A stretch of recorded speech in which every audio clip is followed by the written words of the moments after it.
So, Vince Vega, what does your non-refrigerated food storage look like? I know Amanda has been canning recently. How do you store, rotate, possibly categorize the latter? So we have quite a bit of food storage, I would say. We were making runs for years. We would hit Costco. When we first moved here, we kind of lived in squalor, I guess. I mean, I don't know about squalor, but all of our money was going into preps. And we would go to Nashville because that's where the nearest Costco was, and we would literally buy a truck bed of Spam, like pallets. Not this little 4-foot truck bed that the Tacomas have now. We're talking about the big long bed on the 250. And we would buy thousands of dollars worth of canned chicken, thousands of dollars worth of canned tuna, stuff like that. So that stuff is all turned, right? We actually spent months taking all that old shit, opening it up, and feeding it to the chickens. Top Ramen, you should know, will not fucking store. While you have the idea that you have all this Top Ramen, when you start opening it up after it's been there for years, it's full of bugs and it's moving around inside. In the last few years, we've made a lot of runs to Sam's Club, and we would buy, every time we go to Sam's Club, we would buy hundreds of pounds of rice. We would buy, all kinds of shit, dry good stuff. We stored a ton of pasta. I've got thousands of pounds of rice and pastas and stuff that need to go into bags. It's not going to really go bad. If it comes to the point where we need to eat that shit, nobody's going to care. If there's some bugs in it, you're going to boil it. You're either going to eat them and not realize they're there, or you're going to scoop them out and do whatever you're going to do with it. But we do have a lot of food. I have a lot of MREs. I've got freeze-dried food, like from Mountain House, Augustin Farms, not Augustin Farms, but we were buying a lot of food at a time. Like when FedEx would drop freeze-dried food, I would buy, you can put 6 cans in a case. So the cases stack up. I literally have a room that is floor to ceiling that's just stacked cases of freeze-dried food, number 10 cans. And that's processed and stored from the companies, that make that shit. So, and then we also have freeze-dried food that we put in. We've put a lot of freeze-dried food up. And I was of the opinion that if we're going to run the freeze dryer, we're not going to freeze-dry meals. We're going to freeze-dry protein, because that's going to be the hardest thing to get a hold of and also the most valuable. So we would just go and buy 20 pounds of chicken breast. And I tell people all the time when they start talking about, I'm going to buy a freeze dryer. I said, there's a lot of time that goes in this. Surprise. There's time that goes into this stuff. So when we would come back from Sam's Club, and it's a weekend evolution. Like, so what do you want to do tomorrow? I want sushi. So the nearest sushi that we actually like is in Jackson. So we would go to Jackson. While we're in Jackson, we're going to hit up Sam's Club. So we'd hit Sam's Club and then buy 20 pounds of chicken breast or 20 pounds of hamburger. And then we would come home, and she would cut it up, cube it up, cook it, put taco seasoning on it, and process it, and then run 20 pounds. I think we get 20 pounds in the freeze dryer. Yep. Well, that freeze dryer's got to run for 36 hours. So she's got 20 pounds in the freeze dryer of chicken. And then once that's loaded up, she's cooking 20 pounds of hamburger and taco seasoning it and putting it in bags or Rubbermaid containers, Tupperware, putting it into the refrigerator so that it's ready to roll straight into the freeze dryer as soon as that chicken fills up. So the chicken comes out, and we just put it in, big bowls or whatever. And then you have to wait for that freeze dryer to cool off, to basically defrost. And then that hamburger is going to go in, and the hamburger I think runs a little less than the chicken does because the moisture is less, but the fat is higher. And you also need to, once you've cooked your hamburger, you need to rinse your hamburger. And if you're on a septic system, all that grease will wreak havoc on your septic system. So that's something else to think about. But then we would take that stuff, by we, I mean somebody who is not me, it would be Amanda, and to do 20 pounds of chicken, it with no fucking around, all your shit's prepped, you're in there for 2 man-hours, right? So what is your time cost? And that's not with loading the freeze dryer and shit. That's just cooking 20 pounds of chicken. So It's time consuming. Is it worth it? What is your time worth? What can you get chicken for? What is your electricity cost? So, I mean, we did a lot of it. I know there was some more in here. Rotate. We don't really rotate shit. I'm terrible. I'm sorry. I thought you were looking for something to say. I have a question about the Augustin Farms or like anything like that. So we did that video there was pancake mix, and it was in a number 10 can for $20. Why would you get something like that over, like, I know Annie used to get like a big bag at Costco that was like a Ziploc bag. That was like what's that brand called? Like Krusteaz. Krusteaz, yeah. And all you do is add water to it, and it's like $10 Move over, for son. a huge ass bag. Does that not making store noise like the other stuff does? So it doesn't, because it's in a plastic bag, not in a number 10 can. Oh, okay. So will it store? Yes, it stores. Can rodents get into it? Yes, they can. Something falls over, punctures it. Yes, it will. The can or the bucket is to protect the Mylar bag. So could you put it in there? Would it go bad? Yeah, you could. Is there going to be larvae in there that hatches? Probably. When you open it up and you see like that spider web stuff in there, because those moths, that larva became a moth, you know? Yeah. You would probably cook it into pancakes and nobody would even know it's there. Yeah. Is there an oil content to the flour that's in there? Probably. Will it turn rancid at some point? Maybe. Yeah, because all you do is add water to it. So right. Whatever you need to make a pancake is already in there. Right. So what'll it taste like in 10 years? I don't know. Yeah. And if we put syrup on there, is anybody going to question it? Yeah, that's true. But a canned good is much more sealed, and hopefully they've put oxygen absorbers in there. So there's not going to be any breach. If you don't have rust, it's going to be intact. Okay, and that's something we need to do that we have not done. I started talking number 10 can. James bought a number 10 canner really and has it. It's over there. We've just never bought one. You can buy your number 10 cans unfilled, like gold lined. It's got that whatever that gold color liner inside them is. And you can buy pallets of them. You can buy them in a gross 144 number 10 cans. And a semi-truck will pull up out front, drop them off. People don't realize you can buy bulk canning jars in the same way. You can buy bulk 4x4x4 pallet of bulk canning jars. When you buy them that way, they don't come with the lids and the rings. Oh, really? No. So you have to. That's something that you actually something to keep in mind when you see them at Walmart and you're like, I don't really need them. Buy them anyways. You might need them in a couple years. Those come with the rings and the lids, which is nice. Yeah. So, and you can also take all that shit, like your stuff there. You could take that and put it straight into bulk canning jars. And then it would be fine? Yeah, well, you could take it, put it in bulk canning jars, put your rings and your lids on it loosely, put them in your oven on a tray, and it's called dry canning, look it up, and it'll cycle, it'll kill anything that's in there, it'll cool down, it'll suck that lid down, and now they can live on a shelf in a jar. But they're in a jar, so if it ever gets knocked over or you ever have to move it quickly, you have glass now you have to deal with. I was going to say, and it's airtight at that point.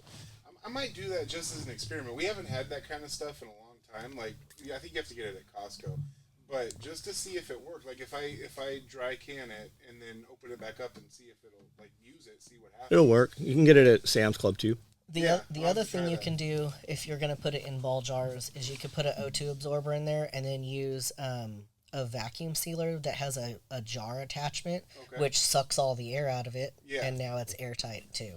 Yeah, so that's what I was wondering, because about like what else is in there that can go bad. So I think Annie has one of those. I'm not sure. She used to have one where you had to get like the special bags. Those usually have that jar attachment. Okay, I'll have to see if we have. Yeah, that. you If can not, use. I'll do it the other way. You can use a cheapy one like the VacMaster 2000, right? From Walmart or Costco or whatever, and they work. The downfall of those machines is the shitty bags.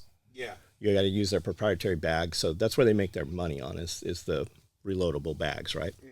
So you can get a chamber vacuum sealer, which is what's sitting in there, and you can put jars right in the chamber, and that's a complete different animal. That's not the Presto, is it? No. Okay, I was gonna say because it's sitting on a rolling cart inside there. Okay. Best piece of, like, if we could only have one, if guys are like, hey, I really want to take my cooking up another level or my prepping, that's the first thing I would get before I got any of that other shit. Really? Yeah. I'll have to look And you don't have to buy Vac Master brand. Uh-huh. Webstaurant has their generic brand, which is just as good. The only reason we bought that, because it costs more, the only reason we bought the Vac Master is because they didn't have the other one when we went to buy it. I wonder if they have something. We have like a bunch of restaurant supply stores. They won't have it. No, they wouldn't have that. I mean, maybe if they're selling like equipment. Yeah, that's what I'm saying. Like Maybe, but like you can't go wrong with Webstaurant. Okay. Webstaurant has always shown, like I literally pay a lot to have next day shipping, but that shit shows, like we bought a chest freezer that's bigger than this table, and it was the only one we could get at the time. It's a commercial ice cream freezer, so it had these glass sliding top. Showed up here the next day on a semi truck. When we bought that chamber vacuum sealer, showed up the next day on a semi truck. Well, I'm gonna look into that because I'm going to be buying 2 of those Presto machines. So if you're saying I need that before that, then So that wouldn't, if you're buying a Presto machine, it's already going to put it in, you're going to put the shit in the jars, right? Yeah. You don't need that. But for dry goods and, you know what sous vide is? Yeah. Immersion circulator, right? Mm-hmm. The reason the sous vide shit works so well is because of the chamber vacuum sealer. There's not a restaurant out there really, well, I'm sure there is, but most restaurants where you go get what you think you're getting is Wagyu, right? Or Kobe beef or something. Just boil it like that. So but it's the chamber vacuum sealer that's the important part. Josh will have this conversation with you and tell you exactly what you need to do. But they take all the seasoning, the marinade, whatever they're going to put it in, and they chamber vacuum it. And literally within 15 seconds, it has taken all of that juice and that seasoning and that oil, whatever, and infused it into the meat. It just pulled it straight into the meat. And then you leave it in the fridge overnight or whatever. So all these restaurants, they sous vide these things. So they put them in at the beginning of shift or whatever, 144 degrees, brings them up to temperature, kills any possible bacteria. And then when you order it, they cut it out of the bags and they put it on the grill and they put the smoke and the sear marks on there. That's what I want, because I used to almost exclusively eat steak, but I just throw it on the grill until it's almost burnt, so I know it's done. Like just throw it on there, come back later, and I was like, it's done. What? I'm tired of that. Why would you do that? Because if I'm running I would eat a steak for breakfast, and if I'm busy or something, I would throw it on the grill and then go take a shower and then come back and then just eat it like that. Yeah. What? Yeah. But I got tired of eating shitty steak. Yeah. So I stopped doing it. No kidding. Yeah. So I wanted that sounds interesting to me. Yeah, But, you should just eat beef jerky. Yeah, exactly. Shoe leather. Shit. I would heat the grill as I use gas. I know a lot of people don't like gas. Dude, we use gas, man. We've got everything here. So I would turn it on high while I was seasoning the steak, and then I would throw it on there and turn it on low, and then leave and come back. And if I watched it and I flipped it and attended to it, it would be okay. But I would just come back when I thought it was done and then eat that. But with the Presto thing. Annie and the cousin that was here for the festival, they both want one, and the cousin is kind of like they came out here thinking that it was going to be cheaper and all that stuff, and then now they're realizing that they bought too big of a house and that kind of stuff. So her cousin lives out here? So it's my cousin, but they're friends because they're raising kids together and shit. That's nice. She lives in Mount Juliet, so it's kind of far, but they still get together. Mount Juliet's kind of expensive. Yeah, we were both looking at houses at the same time, but they had already owned one, so they had some equity when they were selling in California, and they overbought. Their house is probably twice the size of ours and almost 3 times the cost. And then the husband, really nice guy, he was in the union for construction. He was going to start his own business out here, and it worked for 6 months, but then he couldn't. He had to charge more than what people were willing to pay, so for supplies and shit. So that kind of went to shit. So well, he's just got the wrong client base. Yeah, and he's not marketing himself right. No, he doesn't market himself right. So they wanted one, but I know they can't afford it. So that's going to be the people Christmas don't realize presents. when you get a giant house like that, Yeah, it comes with 4 separate air conditioners. Yeah, and you can't just turn a house off, right? These houses are built so fucking airtight now. They have to cycle. It's intentional. Yeah. And it adds. That's why the electric companies love it. It puts more juice through their thing, and the guys installing the package systems, they love it because they're putting in 4 AC sets. Yeah. And you as the homeowner, when you have a problem, you have multiple fucking problems. It amplifies. I mean, I'm not selling I would much rather have a giant ass house than a little tiny house.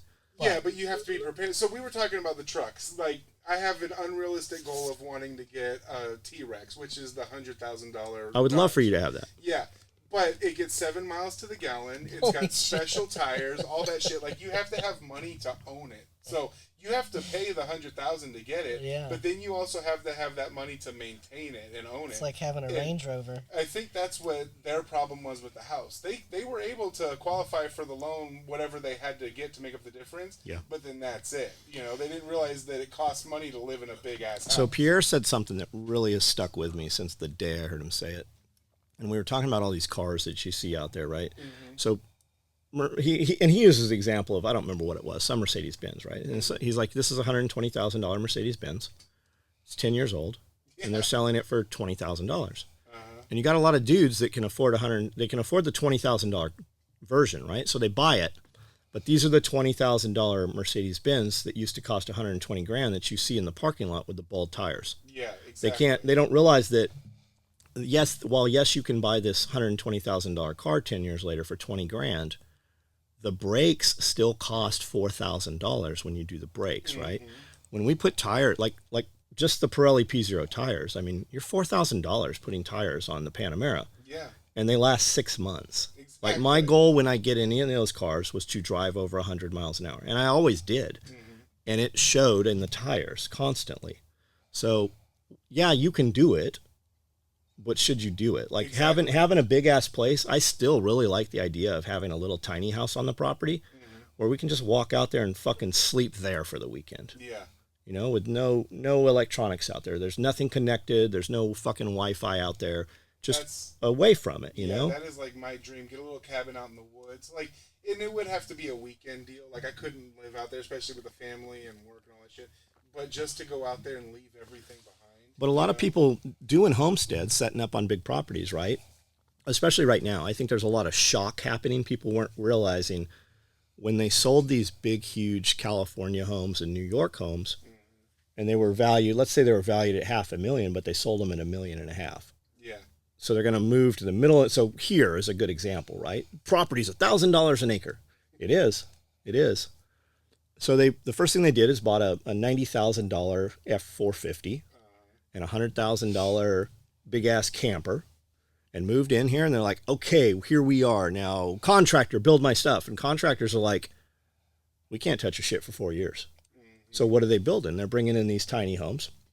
So much so that Tennessee has just banned all these little tiny homes. And so now and what's happening is the guys that, whatever governing body that does all the mobile homes, the mobile home business has tanked and they've leaned on the local government. So now they're not allowed to hook up any electricity. So there's still a workaround. You just can't get pole power to the building, right? Yeah. So you just have to run it off solar or generator or whatever you're going to do. You can still do it. But a lot of guys doing this stuff, because that's what you're seeing. Every gravel driveway you see off of a main road here, that's what's happened. If you go up there, there's a couple tiny homes and there's a trailer or an RV or something up there, and they're waiting to have their McMansion built. And you can come here and live like a fucking king. But you need to realize there's nothing here. Exactly. And if you're not going to come here and take somebody's job, because it's not happening, and you're not going to come here and scale a business because the bodies are not here. Yeah. That's the biggest problem. So it's not as cheap as everybody thinks it is because everything's expensive now.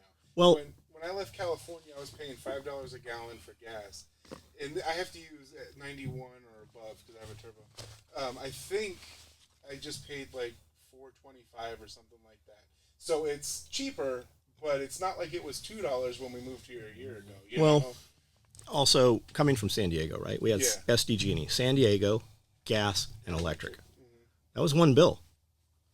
We moved here. Imagine my surprise when you have to get gas, electric, and water from 3 different agencies, and you have to pay a deposit on all of those. Yeah. That's the big part. When we moved into Cedar Lakes Estates, there's no codes or zoning. There's no planned community here, right?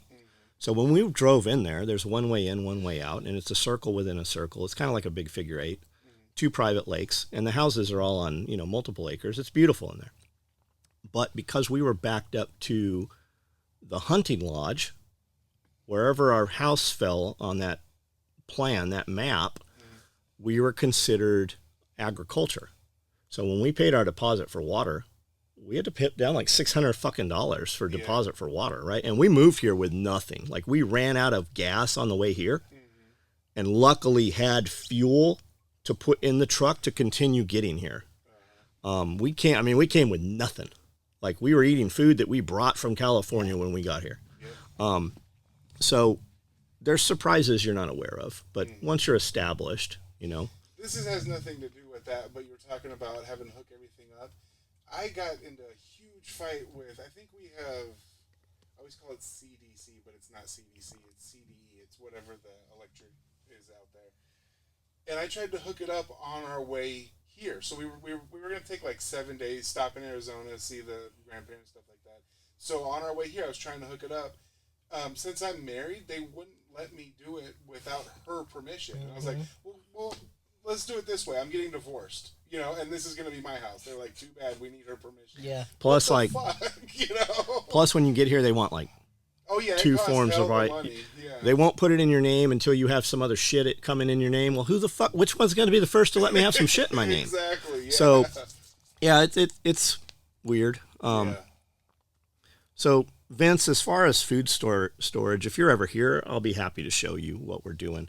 The building we're sitting in here, I actually brought in to climate control, which we did. I had 2 guys working for me, did awesome work, and we spray foamed the bottom of the floor, insulated the walls, insulated the ceiling. We've got a mini split unit here, dual head 18 ton mini split unit. And we did a dual head because my intention is to put a wall in here because we were going to fill it with food storage, just dry goods, maybe canning and stuff. But what I visioned was putting a door and a wall so that as we're filling this up, until it's filled, we only had to cool or climate control half of the building. And then we could have different temperature zones, right? In an emergency, if we had a bunch of people here, we could just kind of camp in here or put cots in here. We never bought it to set it up as a tiny home or anything, and it's definitely not.